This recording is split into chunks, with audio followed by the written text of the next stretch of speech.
You're listening to the Rent Roll Radio Show with Sterling Chapman. Hey, Rent Roll Radio listeners, welcome back to the show. Today we have Jason Roberts and Rachel Schneider from the REI Blueprint. Jason and Rachel, welcome to the show.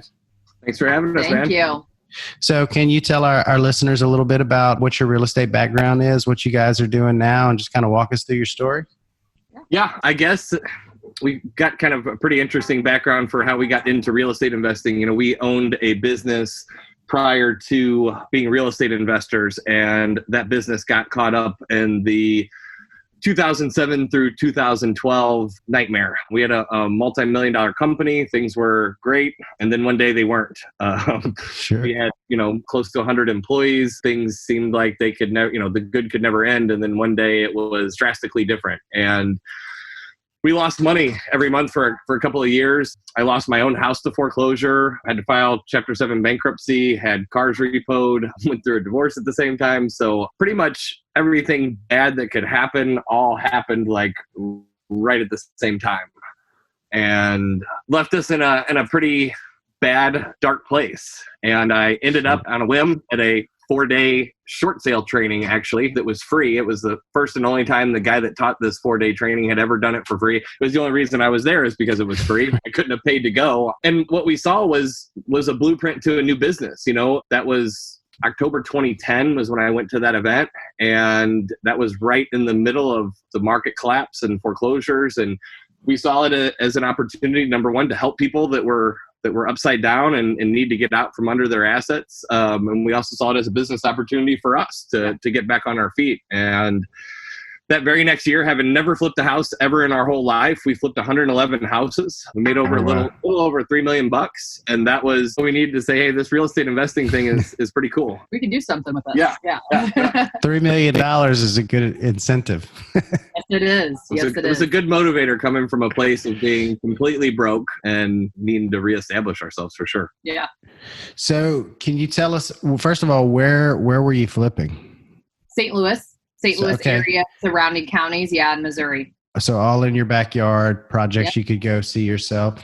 So what kind of strategies did you use? What approaches did you take? I mean, you were just out of bankruptcy, you said. So I imagine you probably weren't in good with the banks and you probably had to get a little creative. Can you elaborate a little bit more on what you learned, what approach you took, and how you were able to scale so rapidly and become so successful? Yeah. Looking back, we really kept things very simple, and our main goal was to reduce our risk as much as we possibly could, because we didn't want to go back to where we had been, right? And so everything that we did that first year, it was all pre-foreclosure marketing. We acquired the properties through doing short sales with the banks, and we wholesaled or wholetailed every single one of those properties. So we were in and out of them as quickly. Most of them were sold before we even closed on the deal. So that really reduced our risk. We used hard money to get started, extremely hard money. We didn't even know that there were hard money lenders. Yes. So we found one guy who was willing to lend to us, and the first 3 deals we had to give him 50% of our profit. And after that, we paid 3 points per month hard money. So we didn't know there were hard money lenders. We didn't know that world existed. So we paid the piper. Yeah, we definitely did. But all that said, 50% of something is better than 0% of nothing, right? So we were completely okay with whatever it was going to take just for us to get that start. We were willing to do, looking back, we'd have given 75% of the deal if it just would have meant that it got us going. Yeah, there's a lot to be said for that. Some people balk at giving up a large piece of the pie, but I've always been a big advocate of it and a big fan of getting the experience, getting the credibility. Even if it's not a huge home run on the pocketbook side, at least you can walk away from that with the experience to go to the next investor and say, look, I've done this 8 times. That's a step in the right direction to getting cheaper money going forward. Yep.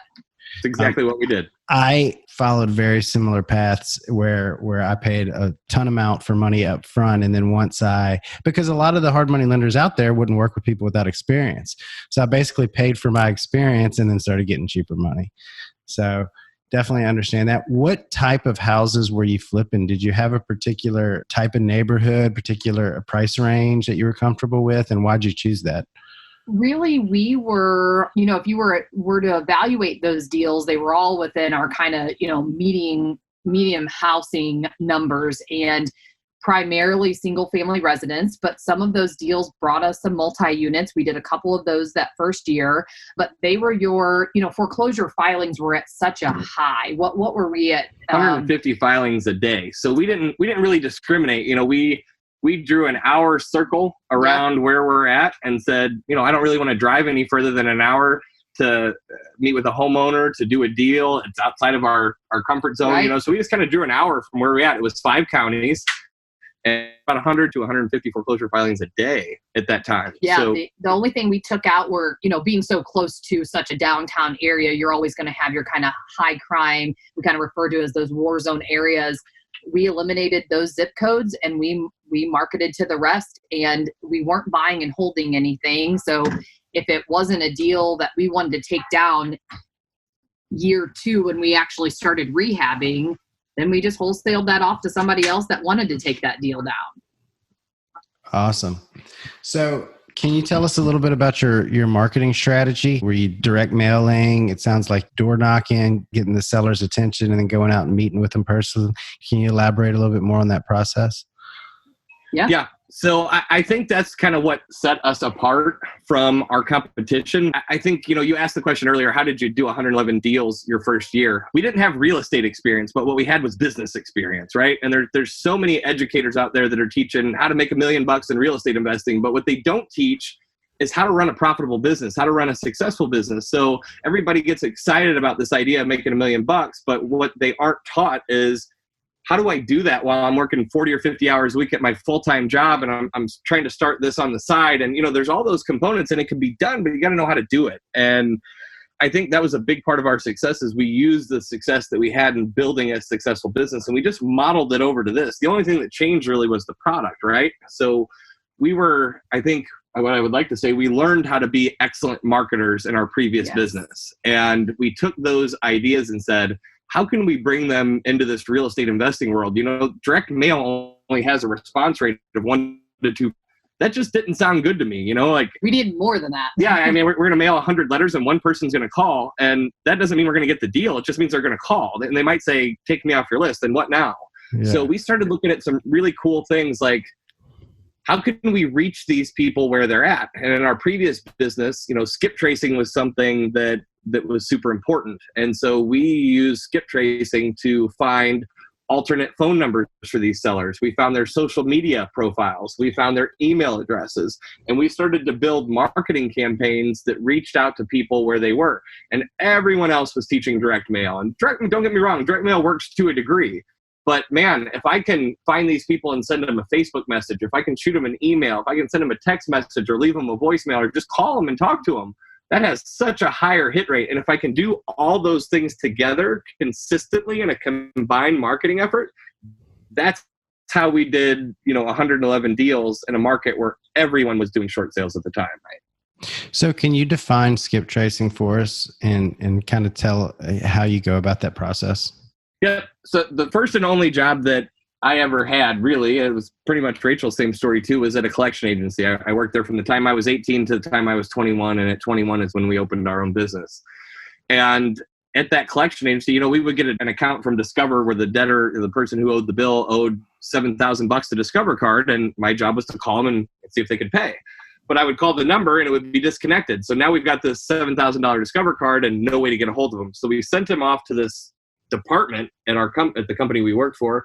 It was called the Skip Trace Department. And they utilized these different online platforms to locate people. So there are databases out there that compile information on all of us, right? It's actually kind of scary that I could take your name and just the city you live in, and I could get your social security number, I could get your date of birth, I could get where you work, I could get where you bank, I could get your information, your neighbors, your sisters, brothers, all of it. It's scary. It's scary what you can get out there. Now, on the real estate investing side, we don't need their social, we don't need date of birth, but what would be extremely beneficial is a cell phone number. When we're pulling pre-foreclosure data or probate data or any real estate marketing data, we don't get their phone number. So now I can get their phone number. Most investors aren't getting that. So I'm already, getting a leg up on my competition. I can find their Facebook profile. I could send them an inbox Facebook message. Most investors aren't even thinking. No one teaches that. I don't know why. We've been teaching it for 6 or 7 years. We could send them an email. We could shoot them a text message. There's all different things that we can do that I don't know about you, but I don't even really check my mail anymore. So nothing of importance comes in my mailbox. It gets delivered to me via email or some sort of online platform. So, we've got to adapt. We've got to be able to change. We've got to be able to reach people where they are. And what worked 5 or 6 years ago may not work today. And what we found is a lot of what was being taught was stuff that worked 5 or 6 years ago. So with the skip tracing, we were able to find phone numbers that our competition wasn't finding, or even alternate property addresses, right? Because in some of this marketing, they don't even live in the home that we're trying to acquire or that we're marketing on. They live someplace else. They've already vacated the property. Right. And so it gave us those other communication avenues that we really took advantage of, and skip tracing really helped us find all of those. Okay, so we use skip tracing, and we have all these creative ways to reach out to the potential sellers. Can you elaborate a little bit more on the pre-foreclosure or the foreclosure or the short sale process and how you're negotiating with these banks and what that looks like? Absolutely. It's a different type of investing because there's just more to it. And a lot of people don't like them. They become frustrated with the bank. But with anything, there's a process. And once you understand the process, you're able to make things a lot smoother. And so when you go to this homeowner appointment, the great thing is there's really no sale in this deal, because the alternative for this homeowner is foreclosure, or let me give you an opportunity that might help you avoid it. And so that, to me, for people who are worried about making sales or anything like that, that it's a phenomenal strategy for you. You really are helping these people so much, but you have to get a package completed. So it's not as simple as just getting the contract signed. Every bank, Bank of America, Chase, Wells Fargo, US Bank, all the big banks, and even a lot of the smaller ones and smaller servicing companies, they all have their particular short sale package. You take that package, you get it filled out, and then you collect some personal documentation, because they want to make sure that there's no strategic default on this homeowner side of things. So you're getting tax returns and bank statements and paycheck stubs from these homeowners. You collect all of that together and you submit it up to the bank. Depending on where you live, if you're in a state that forecloses through the judicial process or the non-judicial process, that really depends on your time frame. And we have got great experience in this area, because in the state of Missouri, we're 21 days to foreclosure. So from the time the filing happens, it's a 21-day notice, and that's your foreclosure sale date. That's how quickly that time frame moves for us. So by the time we pulled this data, we basically had 21 days, calendar days, to get their foreclosure sale date stopped so we could even start the short sale process, because we're a non-judicial state. And the way I remember that is non-judicial, there's no court process for the foreclosure. The bank doesn't have to go through a court process. And so it's generally very quick time frames. Missouri happens to be one of the fastest states. So you'll find non-judicial states that have 30 days, 60 days, have a little bit more time than we do. If you're in a judicial state, your time frame is much longer for the foreclosure to actually take place, because there's a court process attached with it. So you do have more time to get that foreclosure sale date stopped and actually work the short sale. Cool. So now you've got your hands on the property. So it sounds like a good many of them you short sailed, but you did flip a lot as well.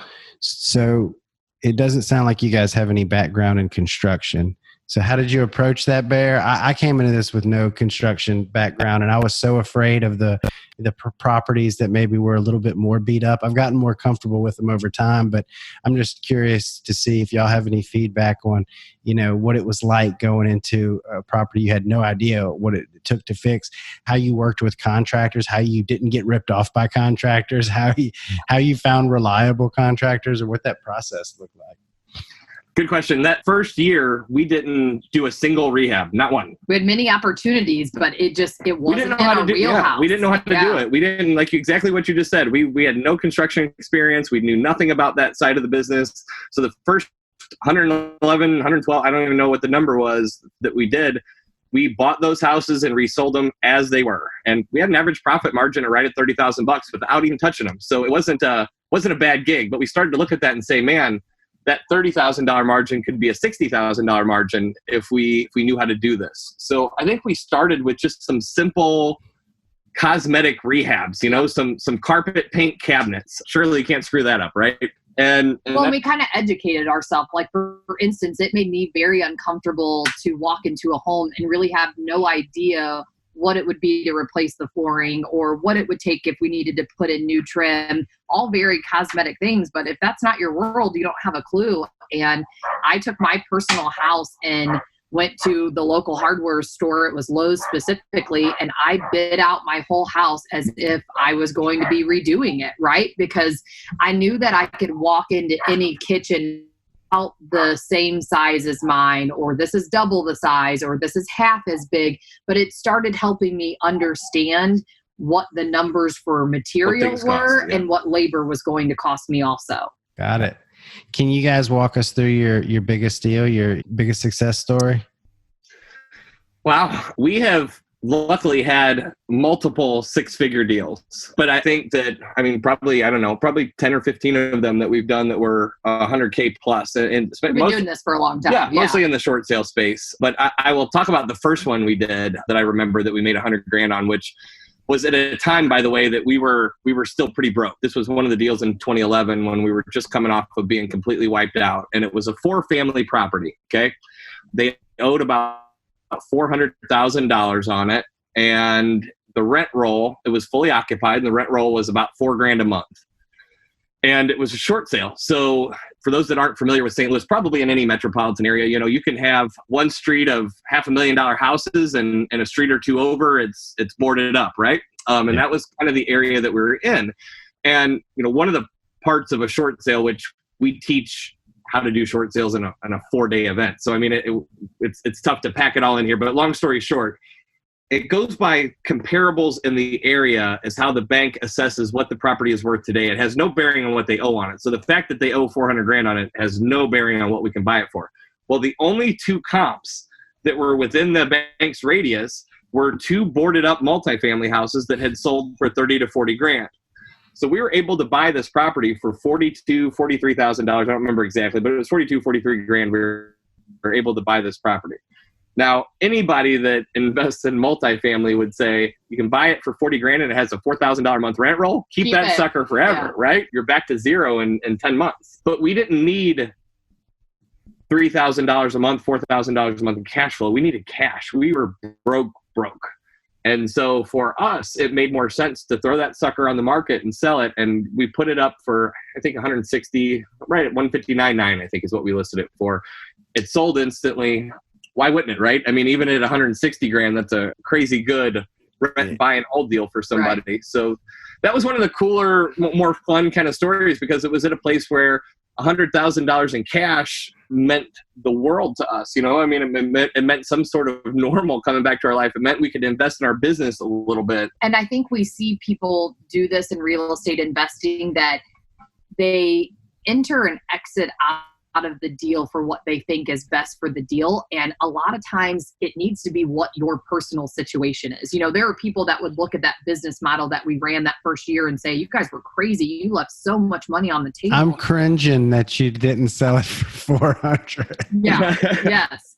But it is what was best for us at that time. Now, today that deal comes around, even at 160, that deal comes around. We're buying that thing and we're holding it for the rest of our lives. But at that period of time, large amounts of cash is what was going to get us to the next point and what was going to allow us to build this into an actual business. And that's what we needed to do at that time. It gave us money to invest in our own rehabs. It gave us money to market smarter. It gave us money to educate ourselves better. Stop handwriting our own letters and envelopes and stamping them and stuffing them. Scale our business. Yeah. Awesome. Well, it sounds like y'all made the right move.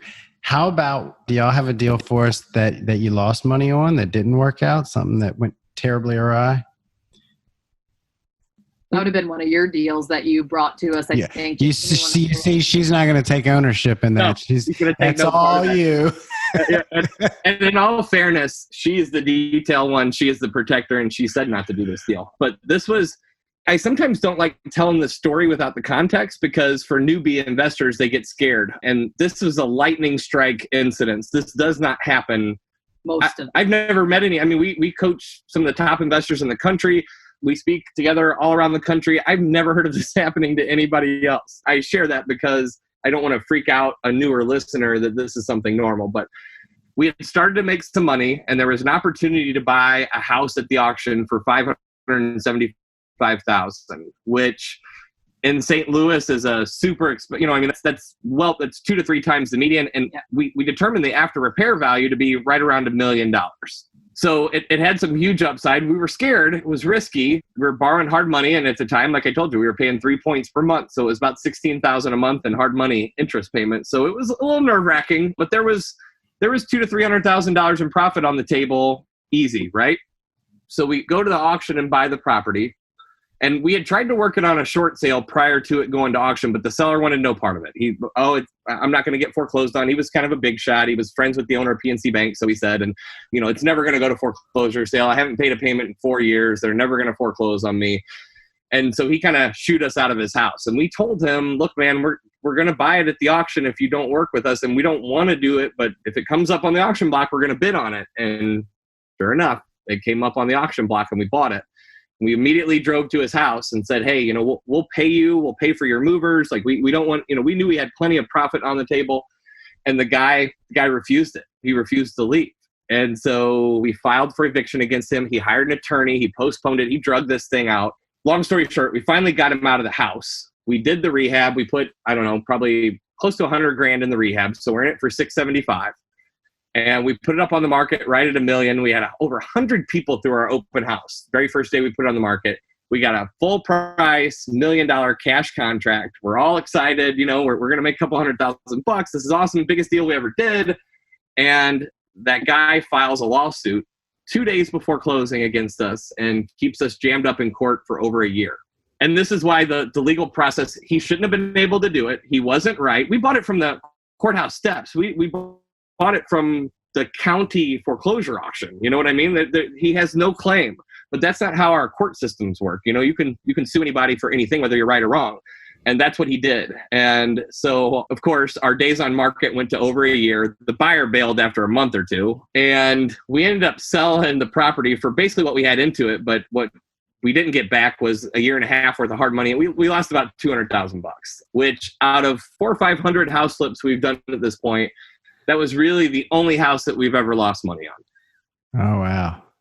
It was crazy. I mean, there's a whole lot more to the story. I don't want to take it on forever, but it was absolutely insane. Yeah. So it sounds like you guys are spending a lot of your time and energy today in the education sector. So are you still pretty active with your investing, or are you spending more of your energy on the education? I think our heart, we both came from rough upbringings. We both came from low income households. We both came really from nothing. And there is no bigger reward on the earth than to be able to take somebody where we came from and be able to have the quality of life that we have now. We don't have debt. We're down at this place called Cloud9 Ranch. She's been here for almost 2 months now during this quarantine. We run several multi-million-dollar businesses, and they're all okay. None of them have debt. None of them, it's. I'm not bragging. I'm just simply saying that I'm really proud of what we've been able to accomplish. I mean, our kids are outside riding bikes right now and having fun. You know what I mean? We're off in our own kind of world here, and it's been real estate that has provided us the ability to do that. And when we started, we never had any intention on teaching it. I was part of a mastermind group, and they own this thing called REI. I'd never even heard of REI. He said, hey, will you come share your story? And that's really what started REI Blueprint, is we were able to just teach what we did. And then we saw other people's lives changing and them, sending us text messages. I just paid off my car. I just paid off my house. I just quit my job, like all this super cool stuff. Right. And I love flipping houses, but there's nothing more rewarding than being able to really, truly change somebody's life in a positive way. And so we're still actively investing. We have focused more on wealth building than anything. We've started into multifamily a lot. We've done some apartment buildings. We have a hard money lending business with our own cash that we lend out to students, across the country, that helps us to build wealth and helps them to do deals. So we're definitely still very active in the real estate space, but I think our heart and our passion is around helping other people to experience the same thing. That's awesome. So you said you've recently started in apartment building investing. Can you tell us a little bit more about that? What model are you syndicating these deals, or what do those look like? What size apartments are you going after? How are you putting those together? What markets are you looking in? Well, the most recent one that we did, we're pretty open to any market, anywhere. I think we, from a time situation, really like playing more of a financial partner in the deal. Passive investing. That's for us. Yeah. Not happening to have our hands in the day-to-day of it works well for our schedules and what we've tried to build. But a recent one that we did is in Kansas City. So it happens to be in our same state. It's about 4 hours out away from St. Louis. That is 22 units. And that's a really cool deal because it's 22 units, but we lease it out to one tenant, which happens to be a non-for-profit. And they then lease out the individual units to their own people that they house. And so their money comes from grant money. So in this current situation that we were in, we were actually had a meeting about it a few months back thinking, do we want to keep this? What do we want to do? Should we maybe cash out? And now that's the best tenant that you could have right now. Sure. Everybody was knocking Section 8 until the government's only one paying. Absolutely. So all 22 units paid in full every month. Yeah. And so that deal looks a whole lot better right now because of that. We're not worried about if we will collect this month's rent or not. But it was a cool deal. It was a deal a student brought to us. Yeah. We bought it for $300 and some change. We put about $300,000 into it. I think it's at about 1.1 right now. It appraised for 1.1. So we've got an instant $500,000 in cash equity in there if we wanted to sell it, which is super cool. We've got $15,000-$16,000 a month in rent. I think it cash flows about $5,000 or $6,000 a month positive cash flow. I mean, awesome, right? Yeah. Sounds like we don't own all of it, but it's a super cool deal. The student retained 33% ownership without putting a dime of their own money in it. But they found the deal, they managed the rehab, they did the work. But it worked for everybody. It was a super cool deal for us and for them. Yeah. So I wasn't going to bring it up because this episode's not going to air for 2 months, and it could. So many things could change between now and then, but you brought up the Corona economy. So I'm curious as to your thoughts on the direction that the market's heading and how you're tailoring your investing or how you're teaching your students to tailor their investing to the potential shifts that we might see coming. Yeah. Well, as of today, the market's crazy hot. My phone's blowing up with text messages. We both just got off of 2 days of coaching calls with all of our students, and they're like, I had 27 showings and got 7 offers, and I just sold this house for $15,000 over list price. Like, sure. If you're in the middle of a rehab right now, you need to finish that thing up and throw it on the market tomorrow because it is hot, which is amazing. My prediction is with all of this, there's the trickle effect, right? We have a lot of people that have not been able to work, which then hurts businesses. Some of these businesses will not survive this. Unemployment rates will unfortunately go up. I think that loss of income we'll see when they're able to start filing for foreclosures again. I think we're going to see a spike there. There's going to be a lot of people that need to be guided and really helped to overcome kind of the financial hurt that we're going to see from this. So I think there's going to be incredible opportunity for short sales to come back into play at a much higher level because I think those filings will really increase. I also think that we've got a lot of people that took on a lot of Airbnbs and probably were not leveraged correctly because when you're basing your rental income on a weekly rental, we like to maybe finance more than we should have on those. And it's unfortunate. And when I use the word opportunity, I don't mean for us to gain from someone else's pain, but help them overcome the situation they're in and have that work into our business as well. But I think a lot of those people in Airbnb are going to be in a bad situation that it's going to be a slow recovery for that industry, in my opinion. And so I think there's going to be a lot of properties to be picked up in that area as well at some really nice discounts. I was always kind of envious of the vacation rental folks because they just seem to be raking in the cash. But I refused to get involved because it didn't seem recession resistant to me. But I was just thinking about your run-of-the-mill normal recession. I didn't even comprehend everything's closing down and they're going to be Right. outlawed for the next 3 months. Absolutely. Yeah. I have some friends that are in that space and they're not loving it at the moment for sure. Yep.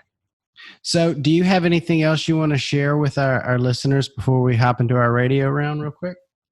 And I will just say that the next 12 months are going to be, in my opinion, some of the biggest opportunity to shift wealth that we've seen in probably 8 to 10 years. You can make great money in real estate investing in a stable market and an appreciating market. Where wealth transfers hands the most is during instability, change, right? The year we made the most money in real estate investing was when the market was crashing, was going through a turmoil period. We're going to see that over the next 12 months, in my opinion, and there's going to be a ton of opportunity. So for those of you that, Warren Buffett's probably one of the smartest investors in the world, and one of his old sayings is be greedy when others are fearful, be fearful when others are greedy. There is more fear right now than there has been in the last 10 years. There's going to be a lot of opportunity for people that want to get into real estate investing and learn real estate investing. You just have to educate yourself and make sure that you're doing smart deals, but there's going to be a lot of really smart deals to do. Absolutely. I couldn't agree more. So real quick, our radio round just helps our listeners get to know you a little bit better. First question is, what's your favorite book?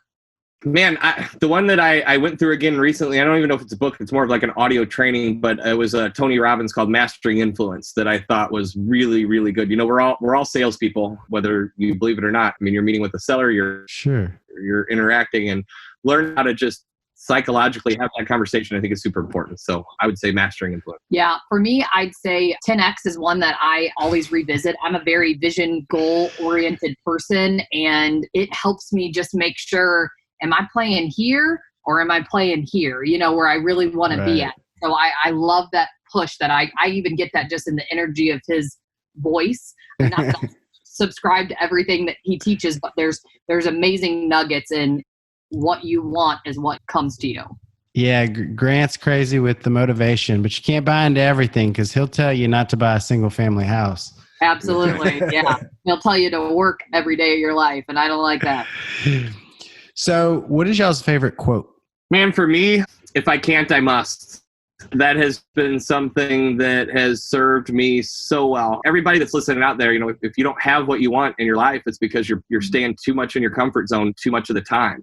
And anytime anything is scary, anytime anything feels painful, anytime anything feels uncomfortable, I've just conditioned myself to turn straight into it. And that's where growth is, right? That's where opportunity is. That's where we learn. That's where we change. That's where we grow. So when something feels uncomfortable, when it feels scary, then you have to turn straight into it right in that moment. So I think if I can't, I must, I think is probably my favorite quote. Yeah. And I'd say for me, it's kind of something that we came up with. We've got shirts with it actually, but get comfortable being uncomfortable. To Jason's point, there's just no growth in your comfort zone. And I look back and think, man, we went out on all these kind of scary ledges and then we jumped, right? Because we had to. And we have very different personalities for sure, but it doesn't matter the personality type. You always have to be getting uncomfortable and kind of grading like, how outside of my comfort zone is this? Because if not, we're not ever pushing up and leveling up. Awesome. And what's your favorite thing to do outside of work? For me, it's exactly where we're at, down at this place called The Ranch. It's in southern Missouri. It's about 6,800 acres. I've been coming here for about 10 years. And so it's ATV trail riding and camping. And we actually travel with a group that we've called Adventure Posse. And so we go to different parks and ride our side-by-sides and four-wheelers and stuff like that. But for me, that's my good outlet of being in places like this. Yeah, I'd probably second that too, man. We've got coaching students down here with us now. We've got, and everybody that's been here has been here for months. So, I mean, it's its own quarantine, but we're able to go outside. There's pools, there's cakes, there's caves, creeks, we can fish, we can shoot, we can grill, we can have fun, we can be outside, It's been a blast. Yeah. It's been cool. Awesome. Y'all making me want to go there. Yeah. Come on down, man. It'd be come up. I'm in South Louisiana. That's right. Come up. Yeah.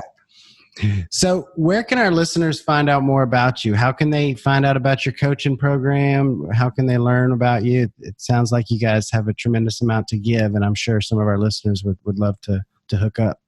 Man, probably the easiest place would just be to find us on Facebook, REI Blueprint, like Real Estate Investor Blueprint, REI Blueprint, or you can go to www.reiblueprint.com. We really use the Facebook more than we use the webpage. So shoot us a message. We put a ton of free training and content on there as much as we can. We'll be doing events as soon as we normally can. do we normally do 6 or 7 live 3-day events per year. That's our favorite thing. It's all content, no sales, no outside selling speakers. It's just 3 full days of teaching you how to invest in real estate.